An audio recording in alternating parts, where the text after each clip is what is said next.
আমি এই মুহূর্তে দাঁড়িয়ে আছি উত্তরা গণভবন নাটোরে, যেটি দীঘাপতিয়া রাজবাড়ি নামেও পরিচিত।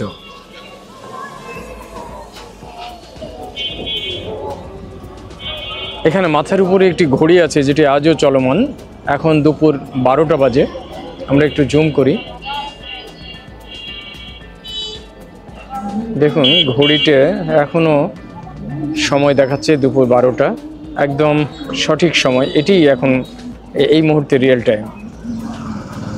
অনেক পুরনো সময়ের এই ঘড়িটি এখনও চলমান, এটি আশ্চর্যের বিষয়। বিশাল বড় একটি ঘড়ি ঘর মাথার উপরে রয়েছে, আর এইখানের এনভায়রনমেন্ট খুবই চমৎকার। এটি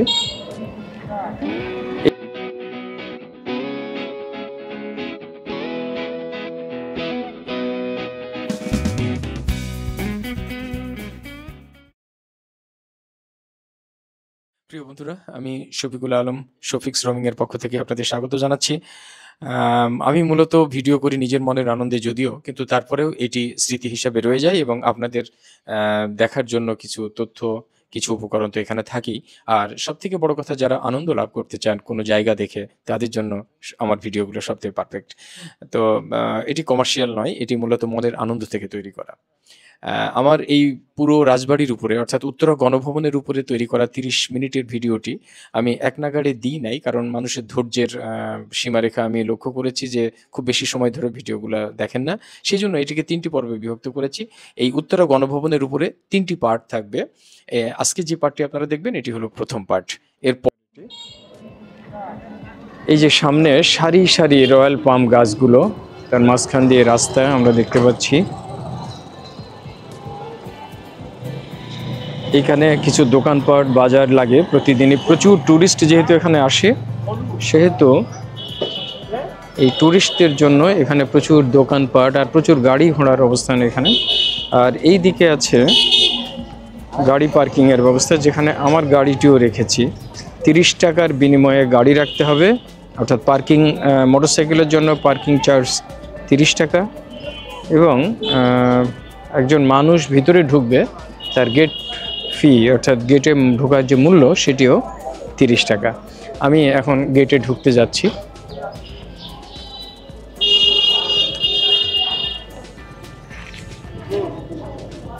আমি এই মুহূর্তে গেটে প্রবেশ করতে যাচ্ছি।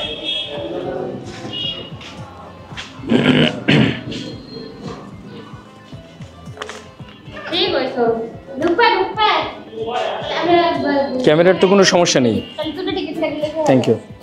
রেস্ট্রিক্টেড এরিয়াগুলো লেখা আছে ছবি বা ভিডিও রেকর্ডিং করার নিষেধ। আচ্ছা, থ্যাংক ইউ, চেষ্টা করবো অবশ্যই। Thank you. ভিতরে ঢুকতেই প্রথমে এই সুন্দর রাস্তাটি, সুদৃশ্য রাস্তাটি চোখে পড়ে, এবং যে রাস্তার এখানে একটি সাইনবোর্ড টাঙানো আছে আমরা দেখতে পাচ্ছি। এখানে পাখি অভয়াশ্রমের একটি জায়গা লিখে দেওয়া আছে। সম্ভবত এই রাস্তাটি ধরে ওই পাশটায় গেলেই যে জঙ্গল রয়েছে, এই জঙ্গলেই পাখির আবাস রয়েছে, বা প্রচুর পাখি হয়তো এখানে থাকে যে কারণে। আর এই পাশে এই যে এটা হলো পরীক্ষা, এই পাশে পরীক্ষা, এই পাশেও আমরা দেখতে পাচ্ছি পরীক্ষা। অর্থাৎ আগেকার দিনের রাজবাড়িগুলোতে যে পরীক্ষার সিস্টেম থাকতো, অর্থাৎ যেটি তাদের নিরাপত্তা বেষ্টনী পানি দ্বারা, সেই নিরাপত্তা বেষ্টনী এখানেও যথাযথ রয়েছে। আমরা একটা বিশাল বড় লেক দেখতে পাচ্ছি, আসলে লেক না, এটা পেঁচিয়ে এই রাজবাড়ির চারিদিক দিয়ে এই পরীক্ষাটি রয়েছে, এবং এখান থেকে দেখলেও এই জিনিসটি বোঝা যাবে। এই যে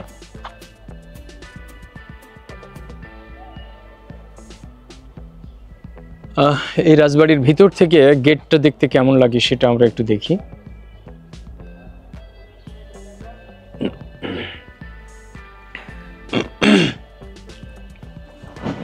আমরা ভিতরে এগিয়ে যাচ্ছি ধীরে ধীরে, এবং দেখব আজকে এখানে আর কি আছে। অদ্ভুত ব্যাপার হলো, এই রাজবাড়িতে ইতিপূর্বে বহুবার এসেছি, কিন্তু এই ব্লগ করার জন্য বা ভিডিওগ্রাফি করার জন্য আজকে প্রথম আসলাম। এখানে একটি অদ্ভুত গাছ আছে।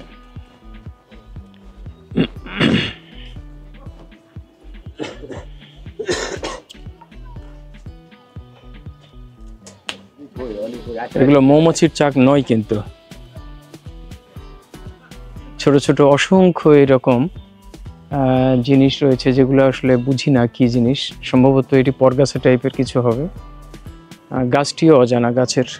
আচ্ছা, এই গাছটির নাম লেখা আছে না এখানে? পারিজাত। ও এক্সিলেন্ট, পারিজাত তো খুব নাম করা গাছ। এই যে পারিজাত গাছ আমি আজকে প্রথম দেখলাম। Thank you. আচ্ছা, এই জিনিসগুলো কি জানেন আপনারা? এটা হলো পারিজাতের কেশর, মানে যখন গাছের বয়স 100 থেকে 200 বছর হয় তখন এই কেশরগুলো হয়। রিয়েলি? অদ্ভুত ব্যাপার তো। তার মানে এই গাছের বয়স 100 বছর পার হয়ে গেছে? 200 বছর পার হয়ে গেছে। 200 বছর পার হয়ে গেছে।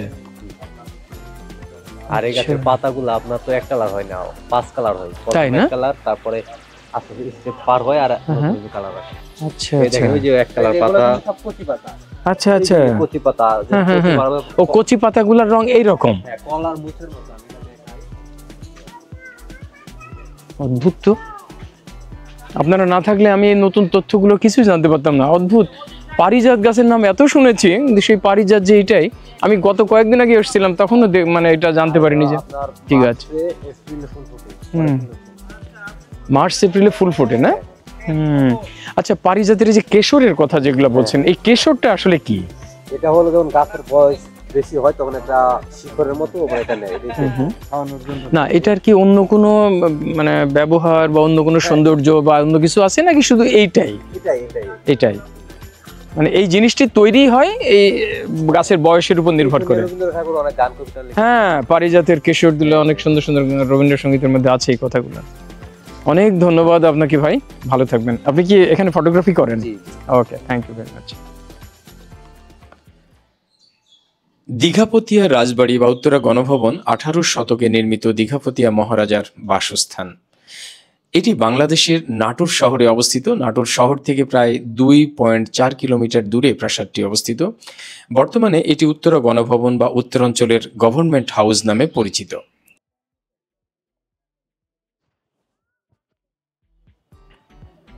আমরা এই মুহূর্তে প্রবেশ করেছি দীঘাপতিয়া রাজবাড়ি তথা উত্তরা গণভবনের মাঝখানে।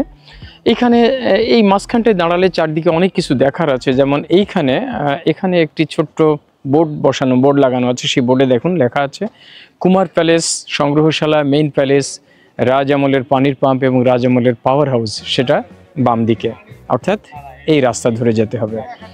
এখানে কিছু কামান বসানো আছে এবং সেই সময়ের কামান এগুলো। আমরা এই পাশটায় আরো একটা কামান দেখতে পাচ্ছি। এইখানে রাস্তার ঠিক সামনে আরেকটি কামান রয়েছে। অসংখ্য ফুল ধরে আছে গাছগুলোতে এবং ফুলের বাগানের ভিতর দিয়ে এই সুন্দর রাস্তা। এটি প্রকৃতপক্ষেই দর্শনীয় একটি জায়গা এবং এখানে আসলে মনটা ভালো হয়ে যায়। এখানে একটি মুক্ত মঞ্চের মতো আছে, যেখানে সম্ভবত একসময় অনুষ্ঠান হতো বা এই ধরনের কিছু একটা হতো, যেটা এখন ওইভাবে হয় না হয়তো বা। আর রয়্যাল পাম অসংখ্য চারিদিকে। এইখানে বিশাল বড় একটি চমৎকার সবুজ মাঠ আমরা দেখতে পাই। দীঘাপতিয়া রাজবংশের প্রতিষ্ঠাতা রাজা দয়ারাম রায় নাটোর রাজ্যের রাজা রামজীবনের দেওয়ান ছিলেন। তিনি 1734 সালে প্রায় 43 একর জমির উপর দীঘাপতিয়া প্রাসাদের মূল অংশ এবং এর সংলগ্ন কিছু ভবন নির্মাণ করেন। রাজবংশের ষষ্ঠ রাজা প্রমোদানাথ রায়ের আমলে 1897 সালের 10 জুন নাটোরের ডোমপাড়া মাঠে 3 দিন ব্যাপী বঙ্গীয় প্রাদেশিক কংগ্রেসের এক অধিবেশনের আয়োজন করেন। বিশ্বকবি রবীন্দ্রনাথ ঠাকুর সহ অনেক বরেণ্য ব্যক্তি এই অধিবেশনে আমন্ত্রিত অতিথি হিসাবে যোগ দেন। এটি আসলে মিউজিয়াম বা জাদুঘর। উত্তরা গণভবনে ব্যবহৃত বিভিন্ন আসবাবপত্র এবং বিভিন্ন দ্রব্যাদি সংগ্রহশালা এটি। এখানে টিকিট আছে, সাধারণের জন্য 30 টাকা করে টিকিট করে এখানে প্রবেশ করতে হয়। উত্তরা গণভবন সংগ্রহশালা। এখানে একটি বহু পুরনো আমের গাছ। 1947 সালে দেশ বিভাগের পর দীঘাপতিয়া রাজা দেশ ত্যাগ করে ভারতে চলে যান। 1950 সালে জমিদারি অধিগ্রহণের পর প্রজাস্বত্ব আইন পাশ হওয়ার পর দীঘাপতিয়ার রাজপ্রাসাদটি রক্ষণাবেক্ষণে বেশ সমস্যা দেখা দেয়।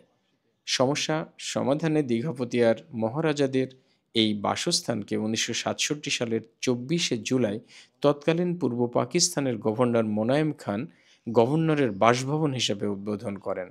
পরে বাংলাদেশ স্বাধীন হলে 1972 সালের 9 ফেব্রুয়ারিতে তৎকালীন প্রধানমন্ত্রী শেখ মুজিবুর রহমান এই আনুষ্ঠানিকতার মাধ্যমে এর নাম পরিবর্তন করে উত্তরা গণভবন ঘোষণা করেন। তিনি 1972 সালের 9 ফেব্রুয়ারি এই ভবনের মূল প্রাসাদের ভেতর মন্ত্রিসভার বৈঠক আহ্বান করেন। সেই থেকেই ভবনটি উত্তরা গণভবনের প্রকৃত মর্যাদা লাভ করে। বন্ধুরা, প্রাথমিকভাবে আজকের ব্লগটি আর কিছুক্ষণের মধ্যেই শেষ হবে। তবে আনন্দের বিষয় হলো এর পরবর্তী আরও 2টি পর্বে এই পুরো রাজপ্রাসাদটি আপনাদের সামনে তুলে ধরা হবে। পিছনের দিকে চিড়িয়াখানা আছে, পরীক্ষা আছে, বাগান আছে, সুদৃশ্য সবই আপনাদের জন্য। আশা করি আমাদের সঙ্গে থাকবেন এবং দেখতে থাকবেন। ধন্যবাদ।